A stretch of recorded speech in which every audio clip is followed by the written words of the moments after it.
Okay, well, Chris gets ready for his recording of the session.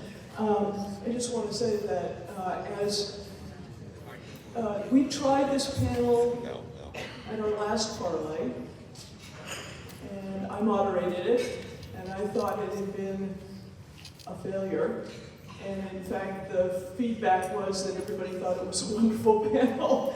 So we're going to try it again because things change from year to year. And I think that with new faces and new interest in the puzzle world, we can all have a great discussion. We're going to start with some panelists, and then we're going to open it up to the floor for discussion.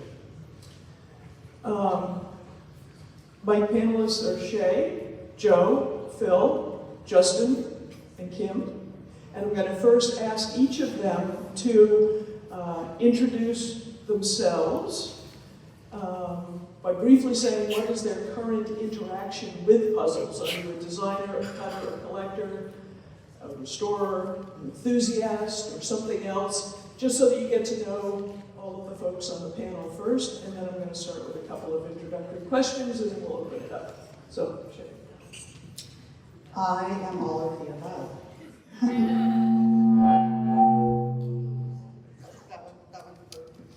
I'm all of the above, and right now I am Shay's Puzzle Workshop as well as working with Elms puzzles, and my passion is to share the hand-cut puzzle craft with as many people as possible, and I'm always asking people to visit me and to learn to cut on the saw. I'm Kim Keiser, and I'm not quite all of the above yet. I'm hoping to become a restorer, but absolutely all of those other things. And I did just start cutting. It came up on my phone. It was a year ago at Shay Carmichael's house. She invited me to come and hang out with her in Steve, South Dakota, and let me practice on her saw. And I ordered a saw before I left her house. So what she's trying to do, she's succeeding at.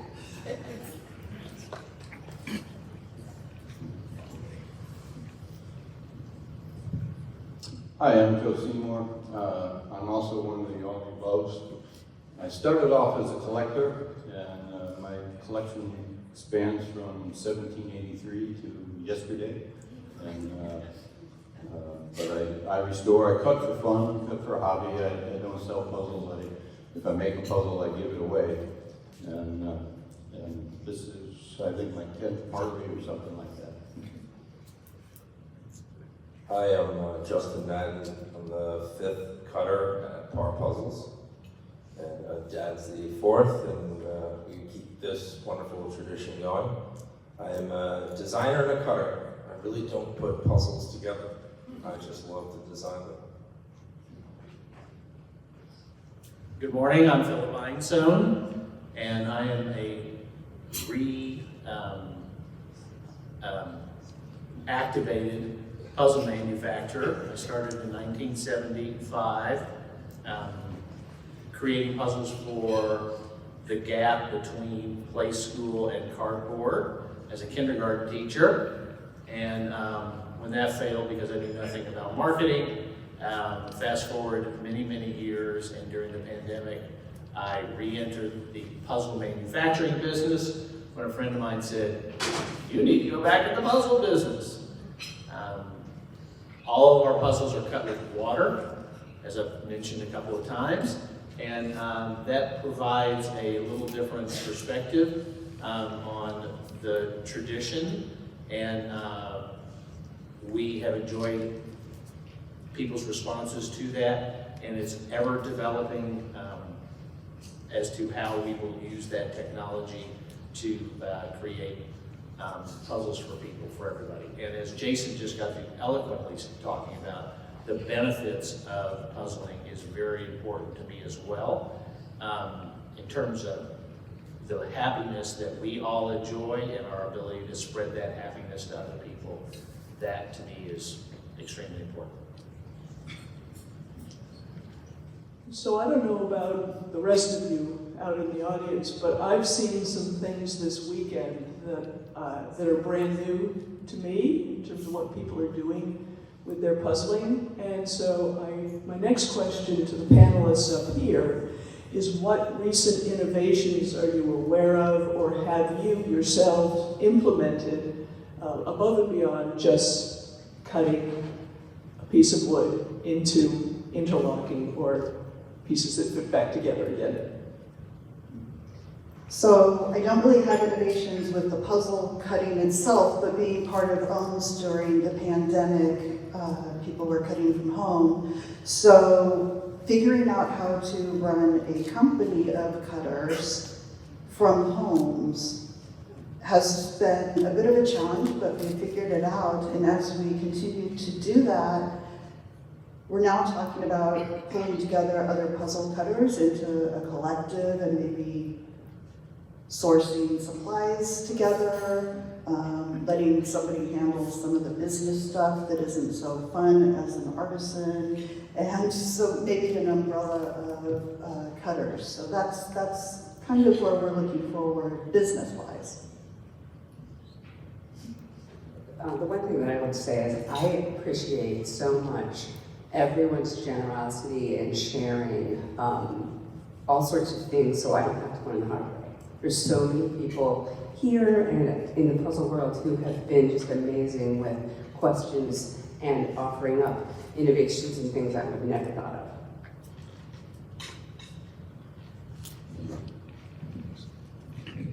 of. So I've been doing this for a while, and it's innovation is just going on constantly. Changes constantly, and it's just amazing. I mean, the Facebook groups, the sharing on Facebook, sharing on the internet. In terms of innovation with AI, using AI to generate images, and your own images, or maybe trademark stolen images if you want to follow some of the stuff. But the thing that's most amazing, one of the things that's most amazing, it's not really innovative. It's just Google. There's been many times that I have gone online and searched histories of, for example, I have a puzzle from 1860 that's about England and Wales, and I tried for a long time to find any information about that. And so periodically I would go on search, and nothing for years. And all of a sudden, boom, there's some information. A year later, there's pages and pages of information. And another year goes by and there's 1,000 pages of information on it. And so there's not only our industry or our hobbies, our craft, but the rest of the world is innovating constantly, and there are people putting out information there for us. And so that's always a nice benefit. And one other place I would mention is genealogy. I mean, you think about talking about, searching down your family history. Genealogy has a great newspaper search. You think about it for obituaries or birth records or whatever, but you can put in any kind of name, and it will search for it. And as far as researching and so on, I've got a backlog of probably 100 articles that I need to read that all are puzzle related. I would say this is probably my favorite question. If any of you got to walk by our table yesterday, you might have seen some turkey feathers and a strap on a pocketbook. And in my mind, the goal is to add aesthetic value to an already beautiful image. I think it started with watch faces, where I was adding metallic cobs that spin. A lot of drilling, a lot of screws and screwdrivers, and testing different things. And I remember I made a puzzle for Karen, and the metal that I was using, I had to bend the back, and so all the pieces were like above the other pieces. I'm like, that looks terrible. But the puzzle itself really looked great when you photograph it. There was all these feathers for this flamingo. But I think, I've been trying to add texture to a print. And some of you might have seen a puzzle that I did called Vibrato. And it's a beautiful horse, and there's this like blue and red hair. And so I bought a bunch of string that matched the colors of the horse itself. And I drilled about 45 screws into it and threaded the screws with the string to match the hair. And you could run your hands through it. And when you're looking at the puzzle, you'd say that is that actually hair, those pieces? And yeah, every piece has a screw in it. And the goal is obviously to get the right size screw so you're not cutting with your finger on the back of it and having it be a level plane. But yeah, I have a lot of fun with that. Some people have seen the Salvador Dali puzzle I did recently. I just studied up on his life, and he had just such a battle with religion and faith, and I just started adding all these crosses to a really, like a 1970s exhibition poster, so much white, and I said, whoever's gonna buy this is gonna kill me if I don't get rid of all this white. And I just decided to add a doorknob to what would be a gallery door, as if you're opening the gallery to Salvador Dali's mind, and then added jewels to it and added these metallic crosses, and it was a real fun project. So anyway, I'm trying to do more aesthetic texture or pieces on already beautiful illustrations. So that's the new stuff. So 11 months ago, when I came to Puzzle Jam South, I knew so very little about wood puzzles. And here I am, creating wood puzzles a year later. So innovation is obviously a large part of what we do. On that same trip that we went to the Atlanta area, we also stopped in a place called the American Printing House, which is a quasi-government arm for the government that sells everything involved in Braille and low vision. And since then, we have created a line of puzzles, not only in Braille, but also texture, so that the puzzles can be put together by people who have not been exposed to the joy that we have experienced. We coined the term puzzles for everybody. And that's sort of our mantra in the future, to be able to figure out how to create this joy with people who have traditionally not had an opportunity, or have lost that opportunity because they've lost their sight later on in life. So innovation is part and parcel to everything that I do, and the people who work with me have to hold me back. Thank you. I've got one more question to put to all the panelists, and then we're going to open it up for discussion with the rest of you. And my last question to you is, do you sense that there's a new generation getting interested in wooden puzzles? Do you feel there's momentum going on with younger folks getting interested in puzzle making and just doing puzzles? I think that's reflected in the group here, because the first parleys I went to had quite a few older people, and now, I'm one of them. And now there are a lot more younger folks out there, and I think just any form of puzzling, whether it's the cardboard puzzlers, the laser puzzlers, the hand-cut wooden puzzlers, every puzzler, just getting people involved is wonderful, and I see that there are a lot more of them. I'm not ready to add what she said.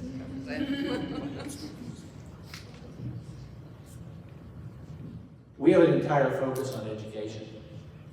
So we're seeing puzzlers that are literally have never puzzled before. Stop and think about that. How do you start? Where do you start? What language is the puzzle in? We've had an opportunity to create puzzles that teach words, shapes, and so forth, and those have been in multiple languages, because we don't live in a society any longer that is one language oriented. And so innovation and changing demographics of people, the kids have always puzzled, but I think there's been a big gap in that because, they get to a certain point and then there's only, they want to go on, they want to move on, they want more and different things. So yes, I see a change in the demographics. Also realize that one of the largest, we all see our sales spike right after right after Halloween, because the holidays are coming on. So basically what that means is that it's holiday oriented, family oriented, and that next generation of puzzlers is now buying for their parents to be a part of the holiday celebrations. And we have enjoyed listening to them as to what their desires are. And because we create a lot of custom puzzles, every occasion is an opportunity. Mother's Day, Father's Day, anniversary, etc. We will be glad to create custom puzzles for those occasions. And again, happiness and joy. That's what it's all about. So I'd like to now let all of you either, My thought about the generational change or the interest in puzzles comes with the change in art. If you're thinking about the original puzzlers, or at least my grandmother or grandparents or the older generation, it was a lot more landscape based. And the impressionist paintings and things like that. And I find that if I'm going to be creating something for my generation and generations below me, I have to move into the contemporary art world. And if I'm doing that, then I'm collaborating with some newer artists, and I see those generations following the art of Cause or Banksy's of the world. And if you're going to make puzzles for a generation that's younger than us, we have to follow where the art is going. If you're going to do landscapes and cows on pasture, it's probably not going to get my niece and nephew going. So I do find that the generational change comes also with high exposure on social media. It is a wonderful way to get younger audiences into puzzles, no doubt. But the art has to follow the trends and the interests of the generations below us. So the first thought that came into my mind, since I'm in the 70s, is most of you are in the younger generation. But I think about the Puzzle Parley committee. As one of the past members of the committee, with Bob and Ann and Melinda, and we've moved on, and there's a lot of younger faces now running and doing an awesome job. And that was actually part of what we thought about, was that we're a bunch of old fogies and we needed younger, fresh faces to take over and grow this thing. And they've done just an amazing job. Sarah and Diane and others on the committee, and Chris and whatever. It's just been a wonderful event, and it's all due to a younger generation.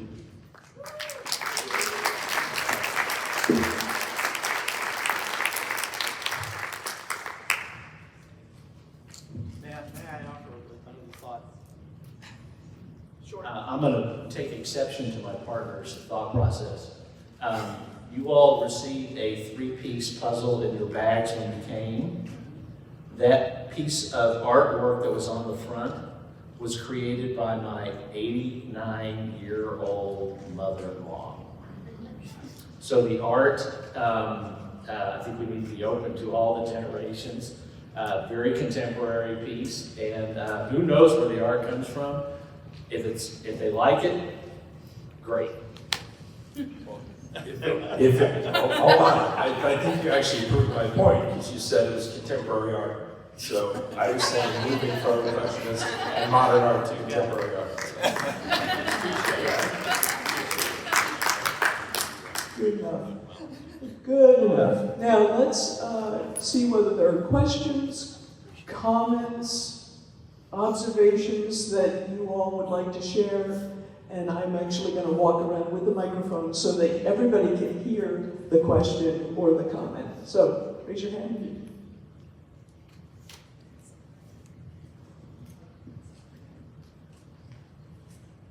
Well, I have the same question that you just asked, but about diversity and about inclusiveness of people of color, particularly in the puzzle world. So a question to the panel about inclusion and diversity. How are we going to do that? Anybody have thoughts? I know through the Elms view, we have looked for artwork specifically for various diverse groups and have put that out there. And it does sell. We've got folks who are buying it, whether it be same-sex couples, images, or any other types. We've got the artwork out there for folks, and they can buy it. So I think that the more of us who have that available, the more people are going to be feeling included and are going to be participating in puzzling. Puzzle Jam South is doing a really great job of being inclusive and trying to go out and have diverse puzzle makers and images. And Tara and Janelle can tell you a lot more about that than I can, but I definitely want to call out their work. And honestly, I don't know that I've ever actually thought of that. I mean, you make puzzles and the people are interested in puzzles and they will take them on, but my mind started racing when you asked the question. I was trying to think, and I realized that at least 3 of my Paige Elliott swap puzzles. One was done by a black artist, one was done by a Hispanic artist, and one was done by an Asian artist. And so I didn't consciously think about it, I just selected artwork that I liked. I have a very similar answer. I'm looking particularly at art that interests me, and you might see a lot of my recent designs and creations were from Asian art as well as Native American, and so or artists that were painting Native American scenes. But it's difficult if you're looking at licensing an image per se. I don't think that you know or specifically focus on whether the artist is of some diverse background, but I am approaching it from oh wow, that's beautiful, I see some really cool possibilities, and then if it happens to be an artist the background is wonderful, but I too am not proactively trying to look through a catalog specific to it. But I was really trying to get at the diversity of this group. How do you increase that? Well, there are people less than 65 years old in the room, so I think that's diverse.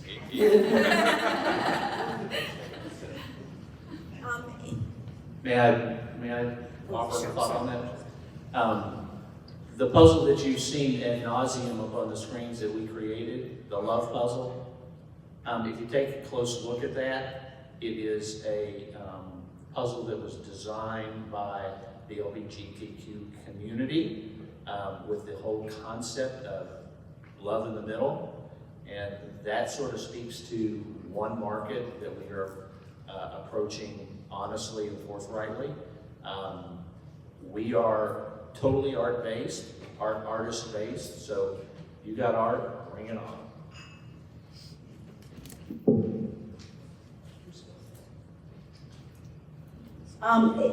I wanted to mention, Jackie raised, and it's something I've been thinking about, and it's certainly where I come from, the cost element, and I think it's the Southern group is conscious of drawing in people who do not have the same means as maybe the rest of us here, and trying to bring in people who are, not, used to spending $100, $200 on a puzzle, and do we need to, I like to vary my prices. So for my small puzzles, I offer them for 50 cents a piece. As they get bigger, I go higher, 75 and then $1. But and I realize, you know, it's a tough balance because there's a lot of work, there's a lot of skill, there's a lot of you know, dedication and artistry in creating these puzzles. But are we producing them for an elite group who can afford $1,000 puzzles, or are we trying to draw in and encourage puzzling in the general public? I'm just going to go around and get comments from some of the folks in the room. No, Jackie. Jackie has a couple. Oh, saw her hand first. Does that mean we have to include English people? Only if you want the best. No. William Morris is somebody who is very often quoted in connection to this sort of thing. And that was his dilemma. He was producing wonderful arts and crafts work, but he was always conscious that very few people could afford his puzzles, his artworks. Yeah. So it's not a new dilemma, and we seem to be solving it by producing smaller and smaller puzzles.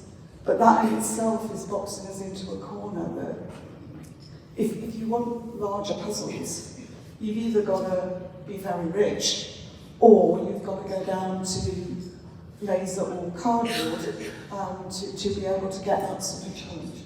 So I obviously want people, I want high-end puzzles to be produced, but we have to be aware sometimes that we're in the words of our recent election prime minister.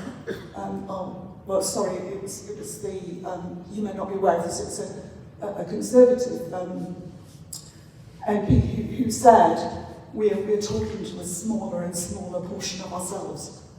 So.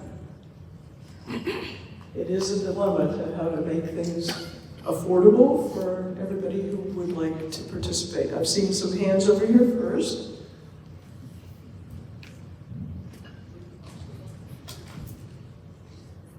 I've always been really impressed by the jigsaw puzzle lending libraries of the 20s, 30s, 40s, 50s. Anne can correct me as to when they were running the most, and the fact that what we now consider high-end collectible puzzles were something that you could just check out of your local library.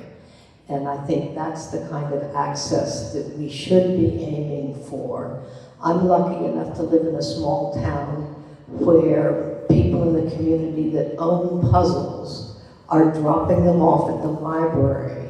And you can go down there on a day when you go to pick up your book, and there's a Liberty puzzle on the table that a neighbor of yours has left for people to assemble. And it'll be there for days or a week, and then you'll come back later, and maybe what'll be there is a modest cardboard puzzle the next time around.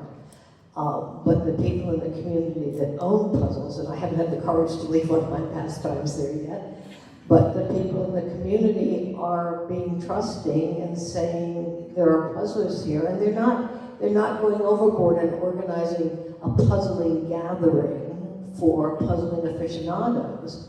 They're just putting them right out there where anyone walking by can put in a few pieces. There's the Portland, Maine airport has a puzzle table. And while you're waiting for your flight, you can go put in pieces. In fact, I met a lady when we were puzzling there together because our flight was delayed for hours, and ultimately we ended up sharing a rental car at Dulles when we landed at the other end because we got to know each other over a puzzle.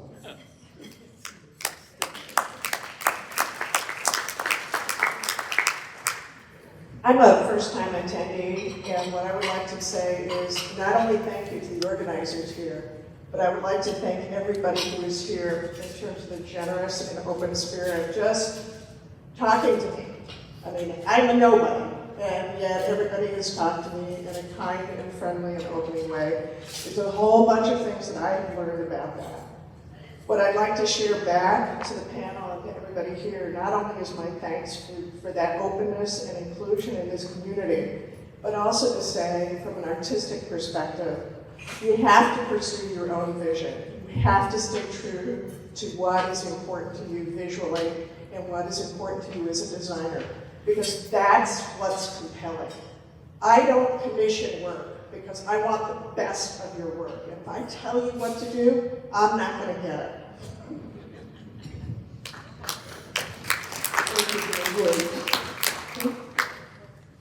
Hey everybody, just also like an indirect self, I guess, promotion.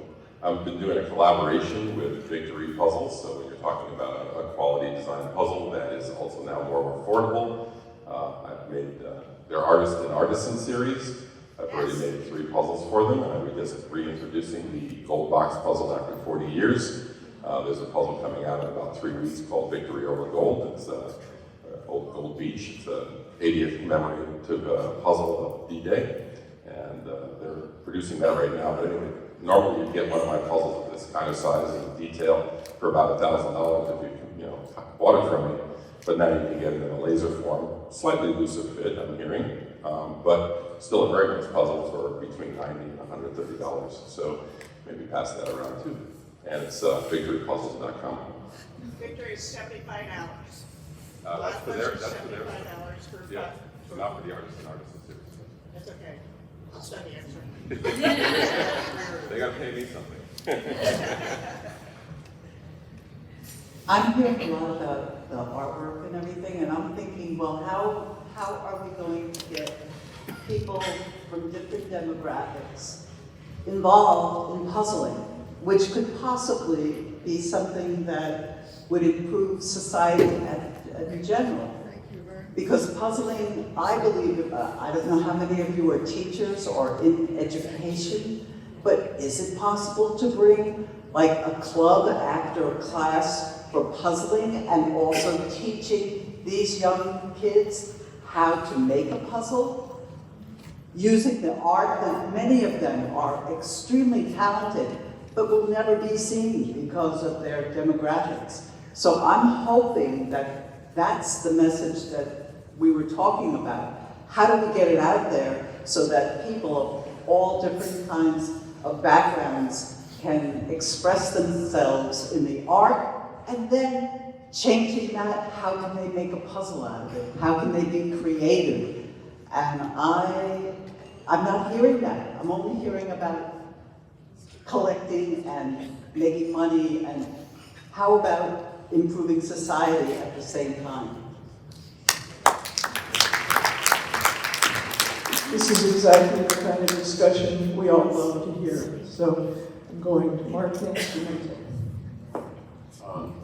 Yeah, real quick, just kind of bouncing off of what both of you said. There's a lot of conversation, like you said, about inside baseball, so to speak, inside puzzling, inside of this work. And what we've had talks about, well, how do we promote and expand and generate more enthusiasts in the realm of collecting puzzles? Because that's what will really help the movement and the field grow.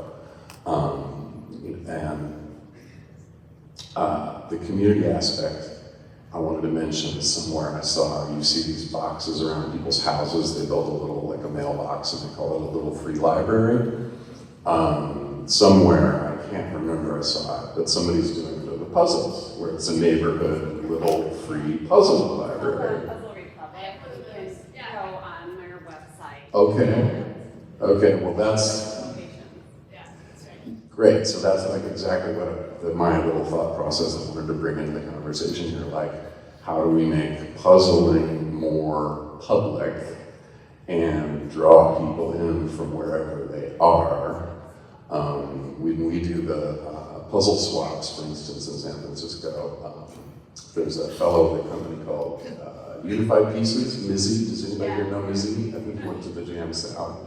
But he's in Oakland working with urban artists that he knows, and so there's a real opportunity to cross these demographic barriers and to bring people into puzzling, whether they're buying $3 thrift store puzzles or whether they can afford to support the artists that want to create $5,000 artifacts that should be worth it, that they should be compensated for. So that's all. Just, That's a great idea. So at this panel, 2 years ago, somebody asked asked the panel about laser cut puzzles and if they thought it was a problem for their hand cut business. And Spencer Reed responded talking about puzzling being a funnel. And some people, if you want to bring as many people into that funnel as possible. And some people will just stay at cardboard puzzles, and that's fine. This is not a judgmental funnel. My father-in-law prefers cardboard puzzles, and if they're grid cut, that's even better. Some people prefer laser cut puzzles. Some people prefer hand cut puzzles. Some people prefer very, very specific hand cut vintage puzzles. I'm not going to name any names. But the whole point is to bring more people into the funnel. And so I left this panel 2 years ago trying to think, how can I do that? And so I've done 2 things. One is starting with my public library. And then first I need to say, I really only work wooden puzzles. I really only work hand-cut wooden puzzles and laser cuts from a few friends. But I started a swap at the public library. It's cardboard puzzles. That has extended to the public library that is in the predominantly African American area of town. And we're going to start a couple more too, so that you can just go and drop off puzzles. The other thing that I did was Janelle and I talked and we started Puzzle Jam, and Diane helped with that, and Jamie, who is not here, we all 4. It took us like 6 months and we put on an event. But we decided that one of our goals was to be more diverse. So we decided we would include cardboard puzzles for economic reasons and because there are no hand-cut wooden puzzle makers who are not, ghosty like me. So we wanted to be intentionally inclusive as much as possible. So we had a number of African American cardboard puzzle companies that were using African American art, and it was a great way to communicate, introduce the whole funnel. There were people who came who did not even know about wooden puzzles and are now here. And there are people who came because of the cardboard companies and then learned so much more about the other African American puzzle companies. And then got to meet them, got to have communication. So we're trying to figure out ways to continually be more intentionally inclusive and not just say, oh, all are welcome. You have to not just say all are welcome, you have to send a handwritten invitation and then follow up on it. Tara, excuse me. Yeah. It's getting late. I need to go. My sister's sitting outside in the parking lot. I did want to make one comment quickly. Was that if you all recall, and there's a lot of discussion around it, but basically the earliest puzzles were cut on mahogany. They were required by a tutor in England for her students to have cut-up maps. John Spilsbury got his start as an apprentice to the royal geographer and was making maps and cut-up maps for the royal children. Puzzles have always been expensive. The wooden hand-cut puzzles have always been expensive. And what we'd like is for them to be used as a teaching tool as well. We are really running out of time. I've got one more comment from a gentleman back here, and then a few final words, and then we'll say thank you and goodbye. But one more comment here. Thank you. I just wanted to make a more general comment about the last decade or so, during which the collectibles market in general has exploded, and that includes things like sports cards, it includes things like vinyl records, for example, and it's really fascinating to me from a sociological perspective to see dozens and dozens of videos on YouTube, for example, of people who are making a video of some puzzles that they bought and got in the mail. They haven't actually built the puzzles yet, but it's a whole thing of this haul video that people do. It's fascinating. I think there are lots of reasons for this. People don't have as many kids as they used to. They're deferring things like buying a house. There's all sorts of reasons why people use collectibles as a way of kind of almost identifying themselves. But I think certainly jigsaw puzzles is part of this trend that preceded the pandemic, and I'd be interested in other comments about that. You all know your community the best. There are some who are here from cities, there are some who are here from small towns. I think as you go forward from this Puzzle Parley and from this discussion, maybe you can think of ways to make a better puzzling connection in your own community. Start there and then let it grow. And in 2 years, we'll come back and have a further discussion about where we are with puzzling, innovation, and evolution. I want to thank my panelists for getting the conversation going today, and for all of you for keeping it going. Hang around for just a few more minutes for some final comments, and then we'll let you go off into the world and spreading the word of puzzling.